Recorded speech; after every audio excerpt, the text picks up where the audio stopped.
Hello students, welcome back to our channel Next Alpha Learn. हम लोगों ने class six का चैप्टर नंबर 1 कवर किया था, जिसमें हमने कुछ कॉन्सेप्ट ज्योग्राफी के पढ़े थे, जैसे लैटिट्यूड, लॉन्गिट्यूड और मैप्स के बारे में पढ़ा था। वो बेसिक खत्म होने के बाद आज हम चैप्टर नंबर 2 पर हैं, जिसका नाम है ओशियंस एंड कॉन्टिनेंट्स। तो आइए देखते हैं कि आज हम क्या पढ़ने वाले हैं। ये first is the blue planet. तो इसका सबसे बड़ा कॉन्सेप्ट जो शुरू होता है ब्लू प्लैनेट का, वो इसी ओशियन से होता है। Our Earth appears predominantly blue. It is because of vast expanse of oceans. है ना? ओशियंस क्या है basically? Oceans large water bodies हैं। जैसे हम एक नॉर्मल लेवल पे जब समझना चाहते हैं तो रिवर्स, हम बचपन से हम लोग जो है रिवर्स को देखते आ रहे हैं, छोटे छोटे पॉन्ड्स वगैरह को देखते आ रहे हैं। बट जब एक ब्रॉडर लेवल पे जब आप जाते हैं तब आप ओशियंस के बारे में, सीज के बारे में पढ़ना शुरू करते हैं। और oceans basically large water bodies को कहा जाता है। ये बहुत बड़े होते हैं, ठीक है। उसके बाद ये कॉन्सेप्ट आता है, striking colour is due to the vast expenses of water covering its surface. Almost 3/4 आपका जो अर्थ का 71% हिस्सा है वो वाटर से कवर्ड है, ठीक। मीन्स ये कि जो हमारा पूरा अर्थ है उसमें लैंड से ज्यादा क्या है, वाटर है, ठीक है। जो 29% बचता है उसमें लैंड है, और जो हमारे रहने के लिए वो बहुत ही कम है। हमारा अर्थ, अभी हम आगे बताने भी वाले हैं कि आगे किस तरीके से हमारा अर्थ जो है डिवाइडेड है, ठीक है। The northern hemisphere contains a larger proportion of land compare to the southern hemisphere. Means जो नॉर्दर्न हेमिस्फेयर है वहां लोग ज्यादा रह सकते हैं, पॉपुलेशन ज्यादा है, ठीक है। सदर्न हेमिस्फेयर में इतना पॉपुलेशन नहीं है क्योंकि वाटर का जो प्रेजेंस है वहां ज्यादा है, ठीक। द डिस्ट्रीब्यूशन ऑफ वाटर, अब समझना ये है कि वाटर, ये तो हम जान गए कि ओशियंस बहुत ज्यादा हैं और ये लार्ज वाटर बॉडीज हैं, ठीक है। लेकिन जानना ये भी है कि इसका डिस्ट्रीब्यूशन किस तरीके से है, वाटर का और लैंड का डिस्ट्रीब्यूशन किस तरीके से, किस तरह से बटे हुए हैं। सी water, the vast majority of water on earth is held in oceans and seas. This water is highly saline. Basically बहुत कॉमन सा कॉन्सेप्ट ये है कि जो पूरा सी वाटर है, या फिर हम कह सकते हैं जो ओशियन का जो वाटर है वो सॉल्टी है, सैलाइन है, ठीक है। जिसको हम लोग कंज्यूम नहीं कर सकते, जिसको हम लोग पी नहीं सकते हैं। तो ये फ्रेश वाटर कैटेगरी में नहीं आता है, ठीक। तो 97% जो वाटर है अर्थ का वो हम कंज्यूम नहीं कर सकते, कंज्यूमेबल नहीं है। फिर आता है 3% जो फ्रेश वाटर है आपका, यहाँ डायग्राम में आप आराम से देख सकते हैं, ठीक है। उसके बाद जो ग्राउंड वाटर है वो 29%। इस तरीके से हमारा जो डिस्ट्रीब्यूशन है वो है। Fresh water, very small fraction of the earth's water is fresh water. This is found in glaciers, rivers, lakes, groundwater, in the atmosphere as water vapor. तो ये जो वाटर है आपका, जो फ्रेश वाटर है, आप उसको ही, वो हमारे जो ह्यूमंस के कंजम्पशन के लिए, एनिमल्स के कंजम्पशन के लिए यही सुटेबल होता है। Sea water is not suitable for human consumption.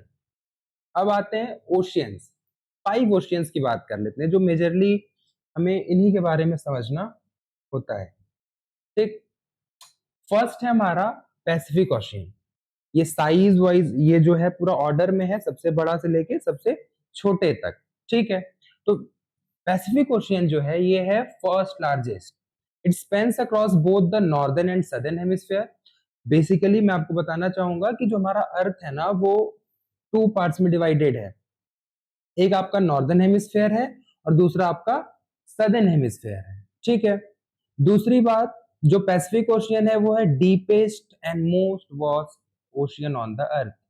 Pacific ocean पहली बात सबसे बड़ा है, दूसरी बात वो डीपेस्ट ओशियन है। उसमें एक पॉइंट है मैरियाना ट्रेंच नाम का, जो I think 11 to 13 kilometre deep है, ठीक। तो याद रखिएगा मैरियाना ट्रेंच के बारे में, जो आता है आपके पैसिफिक ओशियन में। नेक्स्ट आपका अटलांटिक ओशियन, जो अमेरिका को यूरोप एंड अफ्रीका से सेपरेट करता है, अलग करता है। ये दोनों हेमिस्फेयर में फैला हुआ है। ये सेकेंड लार्जेस्ट है। थर्ड है आपका Indian ocean. We all know that कि जो बे ऑफ बंगाल है और जो अरेबियन सी है, इन दोनों को मिलाकर ये बना हुआ है, ठीक। तो it is bounded by Asia to the north, direction को समझिए, बहुत जरूरी होता है। Africa to the west Australia to the east, ठीक है।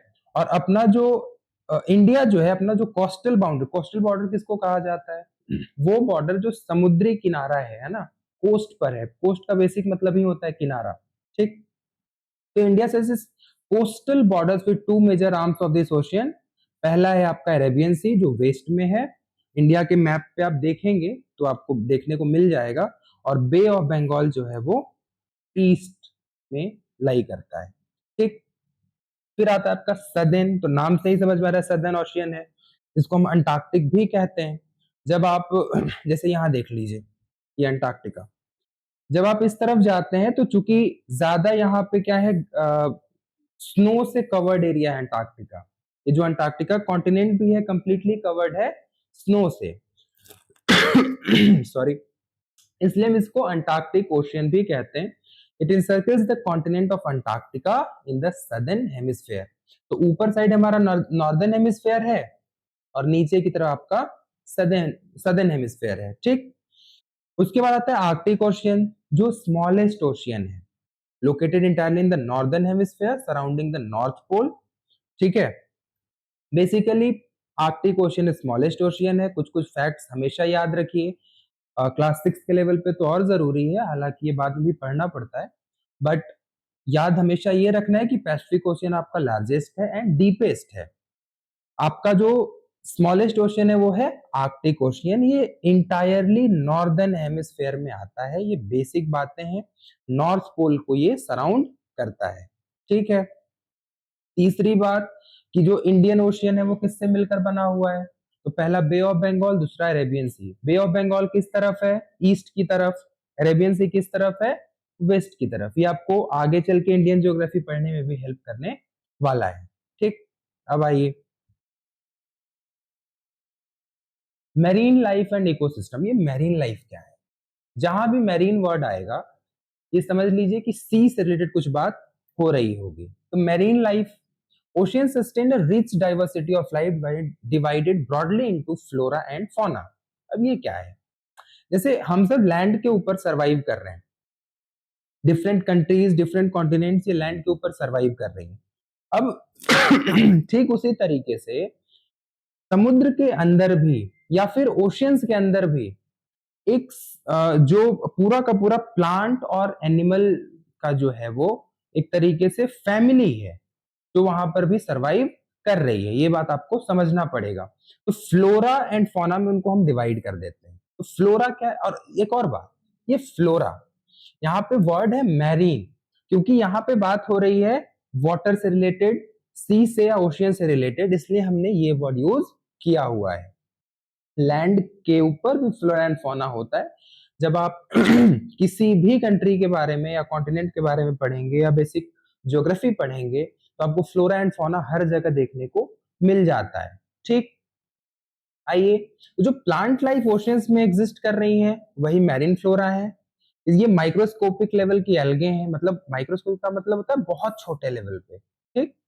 एल्गी, सीवीड्स, फाइटोप्लैंक्टन, ये सब जो है वहां पर एग्जिस्ट करती हैं। दूसरी बात, एक टर्म आता है प्लैनेट्स लंग्स के नाम से। अब ये क्या है भाई? बेसिकली ना हम लोग बचपन से ये जानते आ रहे हैं कि जो जो पूरा का पूरा जो ऑक्सीजन है वो आपको ट्रीज जो लैंड पे है वहीं से मिल रहा है, बट नहीं। उसमें अभी मैं आपको वैसे इंपॉर्टेंस ऑफ ओशन की बात पढ़ाने वाला हूँ, लेकिन आप थोड़ा जान लीजिए, ओवरव्यू ले लीजिए कि जो मरीन फ्लोरा होता है, जो समुद्र के अंदर भी जो प्लांट्स होते हैं भाई, वो फोटोसिंथेसिस तो करने वाले हैं ना वहां भी। वहां से भी वो बहुत बड़े लेवल पे ऑक्सीजन रिलीज करते हैं जो आपके एटमॉस्फेयर में आता है और आपके और हमारे लिए बहुत बड़ा रोल प्ले करता है ताकि हम अच्छे से सरवाइव कर पाए। तो ये इसीलिए इसको हम प्लैनेट लंग्स भी कह रहे हैं, ठीक। यहाँ लिखा भी हुआ, सॉरी, लिखा भी हुआ है कि more than half of the oxygen in the earth atmosphere जो है हमको इनसे मिल रहा है। किनसे मिल रहा है? मैरीन फ्लोरा से मिल रहा है। आइए फिर मैरीन फौना की बात कर लें। तो marine fauna means animal life जो ओशियन में एग्जिस्ट कर रहे हैं। तो ये भाई बहुत छोटे टाइनी लेवल पे, मतलब बहुत ज्यादा छोटे लेवल पे, जैसे जू प्लैंकटन हो गया, ठीक है, कलरफुल ट्रॉपिकल फिशेज हो गई। अब उसके बाद जायंट सी, मतलब बहुत बड़े बड़े सी क्रिएचर्स आपको देखने को मिल सकते हैं। आपने फिल्मों में तो जरूर ही देखा होगा हालांकि, जैसे स्पर्म वेल्स हो गए, डॉल्फिन्स, ठीक है, डीप सी प्रेडेटर्स। तो ये सारे क्या है, जाइंट सी क्रिएचर्स। जाइंट का मतलब क्या होता है बच्चों, बहुत बड़ा, बहुत बड़े लेवल पे जो सी क्रिएचर्स हैं। ठीक, अब आइए कुछ और बात कर लें। तो ये था आपका मेरीन लाइफ एंड वहां का इकोसिस्टम, जो फ्लोरा एंड फौना में, यानी मेरीन फ्लोरा और मेरीन फौना में डिवाइड किया गया था। यही अगर लैंड पे होता तो ये होता फ्लोरा एंड फौना। ठीक, नेक्स्ट क्या है भाई, तो अब आता है जब हम ओशियंस की बात कर लिए, सी की बात कर लिए, दो बातें और याद रख लीजिए। ओशियंस एंड सी में आपको कंफ्यूज नहीं होना है। ठीक, सीज क्या है, सीज ओशियन से थोड़े छोटे, अगर आप कंपैरिजनल बेसिस पे देखेंगे ना, तो वो ओशियन से थोड़े छोटे वाटर बॉडीज हैं, है तो भी वाटर बॉडीज, ठीक, लेकिन ओशियंस बहुत बड़े होते हैं, ठीक है, और सीज थोड़े छोटे होते हैं, और सीज बहुत सारे हैं।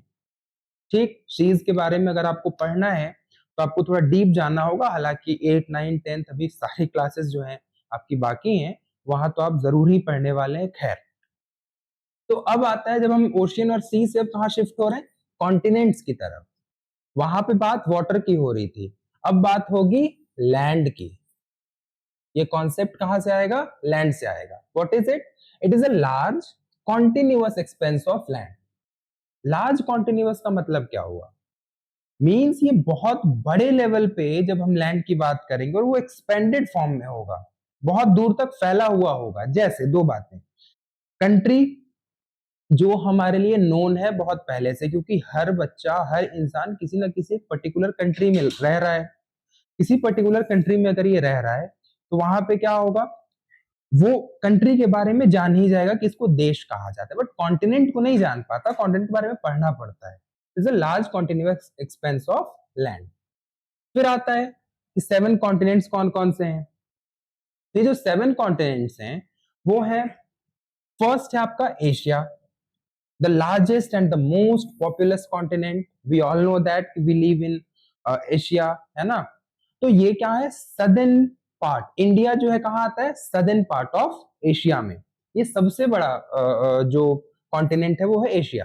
फिर आता है आपका अफ्रीका। अफ्रीका जो है वो है सेकेंड लार्जेस्ट। हमेशा याद रखिए कि क्रोनोलॉजी यानी ऑर्डर बहुत जरूरी है। हमेशा जब आप कॉन्टिनेंट्स का नाम बताएं तो आपको एशिया, अफ्रीका, यूरोप, इस तरीके, Asia, Africa, north America, south America, इस तरीके से प्रॉपर ऑर्डर में सब पता होना चाहिए। ठीक है, तो the second largest continent is vast desert and rich wild life. Africa के बारे में हम सब जानते हैं। फिर north America lies completely in northern hemisphere. फिर साउथ अमेरिका आता है फोर्थ नंबर पे, जो कि सदर्न हेमिस्फीयर में लाई करता है। फिर अंटार्कटिका, कोल्डेस्ट वाइंडिएस्ट कॉन्टिनेंट। अंटार्कटिका के बारे में मैंने अभी भी बताया था कि ये कोल्डेस्ट है, हमेशा वहां पे क्या होता है, बर्फ जमा होता है, हमेशा स्नो से वो कवर्ड होता है। ठीक, फिर आ जाइए Europe, historically and culturally distinct, means Asia से तो ये फिजिकली कनेक्टेड है, लेकिन हिस्टोरिकली एंड कल्चरली ये सबसे अलग है। ये बहुत ज्यादा अलग माना जाता है यूरोप। आप यूरोपियन कंट्रीज के बारे में भी समझेंगे तो आपको ये बात पता चलेगा कि ये बहुत अलग है। ठीक, हालांकि अब तो कल्चरल एक्सचेंज होता रहता है, लेकिन फिर भी। फिर ऑस्ट्रेलिया जो कि स्मॉलेस्ट कॉन्टिनेंट है बच्चों, और एक देश भी है। तो ये छोटी छोटी चीजें हैं आपके क्लास में, कोई बहुत बड़ी चीजें नहीं है, बट हाँ समझने की तो जरूर है। 7 कॉन्टिनेंट्स में हम लोगों ने जाना कि फर्स्ट एशिया है, लार्जेस्ट एशिया है, और जो आपका स्मॉलेस्ट है वो है ऑस्ट्रेलिया। और छोटा छोटा थोड़ा थोड़ा ओवरव्यू ले लिया गया कि Africa, north America, south America, Antarctica and Europe के बारे में हमने जाना। और ये कॉन्टिनेंट क्या होता है, it is a large continuous expense of land को हम कॉन्टिनेंट कहते हैं, जो बेसिकली ढेर सारे कंट्रीज को अपने अंदर समेट के रखे हुए होता है। It is a large part of the vast part of land. ठीक, और इसी से आपका पूरा अर्थ जो है वो कहीं ना कहीं लैंड वाला पार्ट तो इसी से कवर्ड है। फिर आता है भाई व्हाट एन आइसलैंड। तो अभी तक हम लोगों ने ओशियंस, कॉन्टिनेंट्स एंड ये बातें जानी। अब आते हैं कि भाई आइसलैंड क्या होता है। While continents are large land masses, smaller pieces of land completely surrounded by water are called island. है क्या ये? तो कॉन्टिनेंट जो है बहुत बड़े लैंड मासेस को कहा जाता है। अब आता है आइसलैंड। तो आइसलैंड क्या है? आइसलैंड बेसिकली वाटर से सराउंडेड होता है और ये कॉन्टिनेंट के कंपैरिजन बहुत छोटा होता है। अर्थ पे 100 या हम कह सकते हैं 1000 ऑफ आइसलैंड्स एग्जिस्ट करते हैं। ये हर तरफ से आइसलैंड आपका क्या होगा? वाटर से सराउंडेड होगा या फिर कवर्ड होगा। ठीक, इसमें 2-3 फैक्ट्स हैं। देखिए, फैक्ट्स को हमेशा याद रखिए। तो ग्रीनलैंड जो कि लार्जेस्ट आइसलैंड है वर्ल्ड का, फिर आता है, मतलब अगर हम इंडिया से कंपेयर करें तो 10 लार्जेस्ट स्टेट्स को अगर आप मिलाएंगे तो अकेला ग्रीनलैंड है। Indian island, over 1300 islands India में एग्जिस्ट करते हैं। ठीक, 2 प्रोमिनेंट आइसलैंड ग्रुप्स, अब यहाँ पे ग्रुप यूज हो रहा है, मींस दैट कि जो अंडमान और लक्षद्वीप पे कोई एक आइसलैंड का नाम नहीं है, ये ढेर सारे आइसलैंड के क्या है? ग्रुप हैं, ग्रुप ऑफ आइसलैंड्स हैं। तो हमेशा याद रखिए, अंडमान निकोबार भी बहुत बड़ा है जो बे ऑफ बंगाल में लाई करता है, और लक्षद्वीप आइसलैंड जो है वो अरेबियन सी में लाई करता है। हमेशा ध्यान में इस बात को रखिए। ठीक है, फिर आता है इंपॉर्टेंस ऑफ ओशियन। भाई, ओशियन के बारे में हमने जाना कि ओशियंस जो है वो किस तरीके से फ्लोरा फोना एंड किस तरीके से जो है वहां का वाटर हमारे लिए कंज्यूमेबल नहीं है, काइंड ऑफ। लेकिन ये भी तो है ना कि इम्पोर्टेंट है। कैसे इम्पोर्टेंट है ये जानना बहुत जरूरी है, क्योंकि हर चीज का अर्थ पे कुछ ना कुछ मतलब है, किसी ना किसी इंपॉर्टेंस से वो आपके यहाँ पर है। ठीक, सॉरी। तो oceans plays an essential role in sustaining life on earth. कैसे भाई, कैसे सस्टेन कराता है लाइफ को? तो पहली बात देखिए, वाटर साइकिल के बारे में आप सबने पढ़ा होगा, किस तरीके से वाटर जो है वो इवेपोरेट होगा, किस तरीके से वो ऊपर जाके जो है कंडेंस होके और यहाँ पे प्रेसिपिटेशन के फॉर्म में आपको, यानी रेन वाटर के फॉर्म में या स्नो के फॉर्म में आपको वो मिलता है। तो ये जो वाटर साइकिल है उसके पीछे का ड्राइविंग फोर्स क्या है? यही ओशियन।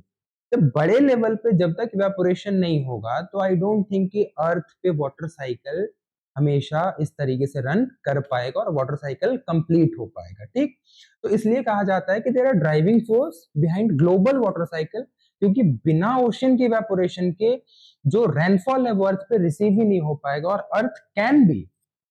अर्थ जो है वो क्या हो सकता है? बंजर हो जाएगा धीरे धीरे, क्योंकि water is essential for our life as well as for everything. ठीक, coastal cultures are deeply influenced by the sea. Coastal cultures filled with legends of sea deities, क्योंकि हम लोगों ने ये भी जाना था कि, मतलब अभी सॉरी आगे जानने भी वाले हैं कि किस तरीके से जो है समुद्र के भी देवता होते हैं, है ना? तो उसके बारे में तो जानना ही है अभी। खैर, humans have historically relied on oceans. एक ये बहुत इंपॉर्टेंट बात है कि और कैसे इंपॉर्टेंट है ओशियन। तो ह्यूमंस जो है वो ट्रेड के लिए, माइग्रेशन के लिए, मिलिट्री स्ट्रेटेजी के लिए, किसी भी चीज को एक देश से दूसरे देश भेजना है, चाहे वो हम हिस्टोरिकल पर्सपेक्टिव से देखें, चाहे हम प्रेजेंट पर्सपेक्टिव से देखें, वो कहीं ना कहीं आज भी उतने ही इंपॉर्टेंट है ओशियंस। ठीक, चीजों को किसी दूसरे देश से मंगवाना भी है तो आप बड़े लेवल पे ओशियंस का यूज कर रहे हैं। आपको अपने देश की सुरक्षा की बात करनी है तो भी आप ओशियंस का यूज कर रहे हैं, इवन हर देश कर रहा है, तो इसलिए भी ये इंपॉर्टेंट हो जाता है। ठीक, major source of food fishing, आप जानते ही हैं कि बहुत वर्ल्ड में बहुत बड़े लेवल पे फिशिंग जो है प्रैक्टिस हो रहा है, लोग बहुत बड़े लेवल पे कंज्यूम करते हैं फिश। अब आइए, तो इम्पोर्टेंस तो जान गए, तो जो इम्पोर्टेंट है वो डिजास्टर्स भी हो सकता है। तो क्या डिजास्टर है भाई? तो ओशियन में जो है साइक्लोन्स आते हैं।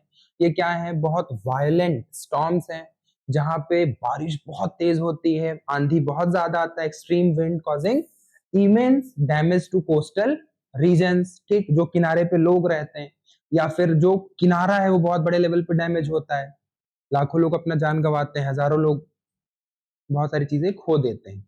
अब आते हैं सुनामीज के बारे में बात कर लें। तो गिगेंटिक डिस्ट्रक्टिव वेव्स, ये क्या है? वेव्स हैं, ओशियनिक वेव्स हैं ये। क्यों होता है?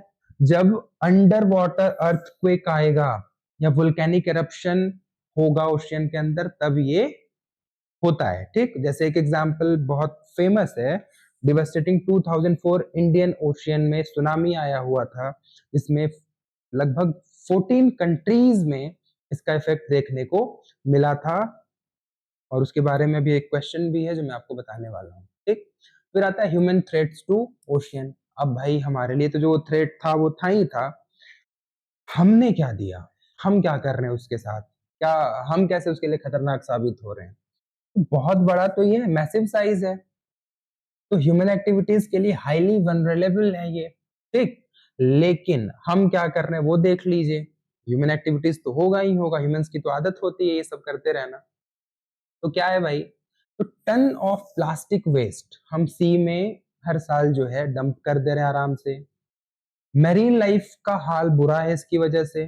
ठीक है, मैसिव गार्बेज पैचेस वहां पे पड़ जाएंगे तो क्या होगा, जो मेरीन लाइफ है वो सरवाइव करने में उनको प्रॉब्लम आने लगती है, सब कुछ जाम हो जाता है। Over fishing disturb food waves and leads to rapid decline. अब क्या होता है, इतना ज्यादा फिशिंग हो रहा है तो क्या होगा, जो मैरीन पॉपुलेशन है, जो जैसा कि भी मैंने बताया था कि लैंड पे एक अलग पॉपुलेशन है और ओशियंस के अंदर एक अलग पॉपुलेशन है, तो जो ओशियनिक पॉपुलेशन है वो तो डाउनग्रेड हो रहा है ना, वो तो नीचे चला जाएगा ना ये सब एक्टिविटीज होने से।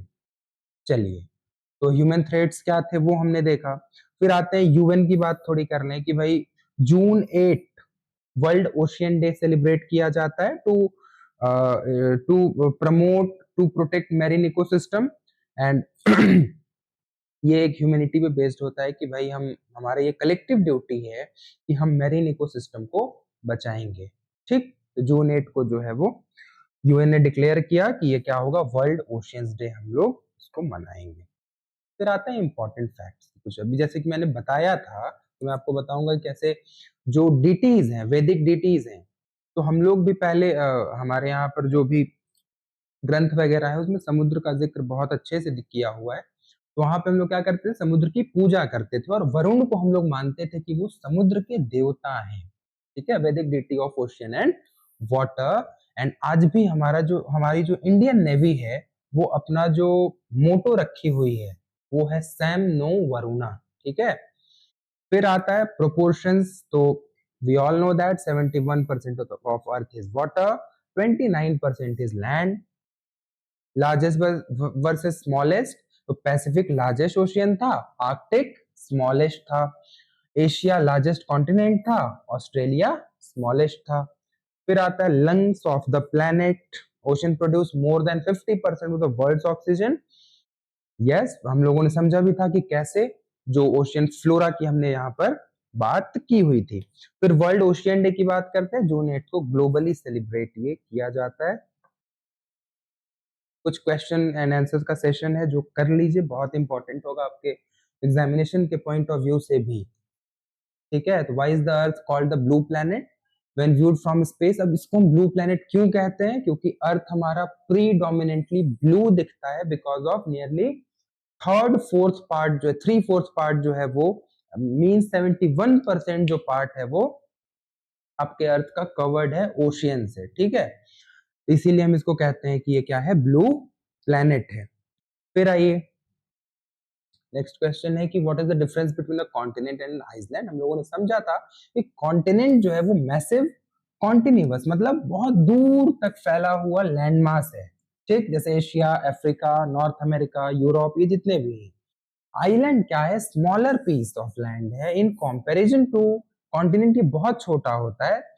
It entirely surrounded by water on all side, ये हर तरफ से क्या होगा, सराउंडेड होगा वाटर से। Greenland, Andaman and Nicobar island की हम बात कर लेंगे। ये छोटे छोटे फैक्ट्स हैं लेकिन दिमाग में आपके जरूर होना चाहिए, कंफ्यूजन नहीं रहना चाहिए। फिर आइए कुछ और जान लीजिए भाई, जैसे अभी मैंने बताया था आप लोगों से कि 2004 के सुनामी के बारे में कुछ आपको बताऊंगा। तो क्या सिग्निफिकेंस था उसका, डिस्क्राइब द सिग्निफिकेंस। तो सुनामी 2004 को क्या हुआ था, एक पावरफुल अर्थक्वेक आया इंडोनेशिया में, जिसकी वजह से लगभग जो सुनामी इंडियन ओशियन में आया उसकी वजह से क्या हुआ, अप्रोक्सीमेटली 14 कंट्रीज के लोग अफेक्टेड हुए, ओवर 2 लाख लोग मारे गए थे। तो ये सिग्निफिकेंस ही माना जाएगा, लगभग 2 लाख लोग ऐसे थे जो अपनी जान गंवा दिए। और क्या हुआ इंडिया के अंदर, जो कोस्टल रीजन्स हैं, जैसे जब आप इंडिया का मैप देखेंगे ना, तो इस साइड का जो रीजन होगा, इधर वाला, ठीक है, इसको, ये सब समुद्र के किनारे वाला रीजन है, ठीक है। यहाँ पे जो भी स्टेट्स वगैरह होंगे, उन पे बहुत बड़ा असर इस सुनामी का होता है, जैसे केरला, तमिलनाडु एंड जितने भी इस टाइप के स्टेट्स है जो यहाँ पे लाई करते हैं, ठीक। अंडमान एंड निकोबार आइलैंड की हम बात किए थे। और फिर आता है सुनामी। सुनामी क्या है? It is series of massive destructive ocean waves हैं ये। डिस्ट्रक्टिव का मतलब जो बहुत ज्यादा बर्बाद करता हो, चीजों को बहुत ज्यादा खत्म करता हो। Typically cause by under water earthquake. जब वाटर के अंदर जब अर्थक्वेक आएगा या वोल्केनिक एरप्शन होगा, तब क्या आता है? सुनामी आता है। फिर आता है how do oceans act as the planet's lung. ये मैंने आपको एक्सप्लेन किया था, लेकिन फिर से जान लीजिए। प्लैनेट्स लंग इसलिए बोलते हैं कि इट्स माइक्रोस्कोपिक प्लांट्स आते हैं इसमें, जैसे एल्गी, सीवुड, जिसको हम मैरीन फ्लोरा भी कहते हैं।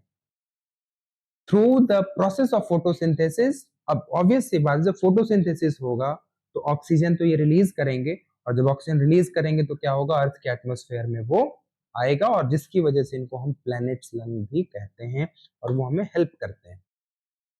इंडियाज प्रेजेंस इन अंटार्कटिका, इस पे एक शॉर्ट नोट। तो कुछ बेसिक चीजें हैं जो आप जान लीजिए। इंडिया ने अपना जो अंटार्कटिका प्रोग्राम है वो 1981 में शुरू किया था। 1983 अपना पहला साइंटिफिक बेस स्टेशन बनाया, जिसका नाम है दक्षिण गंगोत्री। एज अ फैक्ट आप इसको याद रख सकते हैं। फिर आता है Indian scientist use this as subsequent station, means climate evolution को, क्लाइमेट के बारे में पढ़ने के लिए, रिसर्च करने के लिए इसको पहली बार बनाया गया अंटार्कटिका में। भी अंटार्कटिका में बच्चों हम सबको पता है कि पॉपुलेशन एग्जिस्ट नहीं करता, even we can not survive there, ठीक। इसलिए अंटार्कटिका के लिए में अलग अलग देश अपना अपना रिसर्च करते हैं। खैर, this settlement is so well equipped that it even includes a post office and a library. हाँ, बहुत अच्छे तरीके से इक्विप्ड है वो, प्रॉपर तरीके से वहां पे सारी व्यवस्थाएं लोगों को मिलती हैं। जो साइंटिस्ट, जो लोग वहां रह रहे हैं, जो लोग रिसर्च के लिए रह रहे हैं, उनको लाइब्रेरी जैसी सुविधाएं भी वहां मिल रही हैं, पोस्ट ऑफिस जैसी सुविधाएं भी वहां उनको मिल रही हैं। तो आज जो है हमारा क्लास 6 का चैप्टर नंबर 2, जो एनसीईआरटी पे बेस्ड था ये, और आप इसको सीबीएसई या क्या आईसीएसई में बहुत सारे कॉन्सेप्ट्स भी आते हैं इससे रिलेटेड, तो आप इसमें पढ़ सकते हैं इसको। चैप्टर 1 भी आप जाके देखिए, जो बेसिक है, ठीक है। उसके बाद जो भी प्रॉब्लम्स आ रही हैं, जो भी दिक्कतें आएंगी आपको, कोई भी डाउट आता है, आप कमेंट सेक्शन में जाके फीडबैक जरूर दीजिए, एंड अपना सपोर्ट बनाइए, लाइक करिए, शेयर करिए। Thank you so much.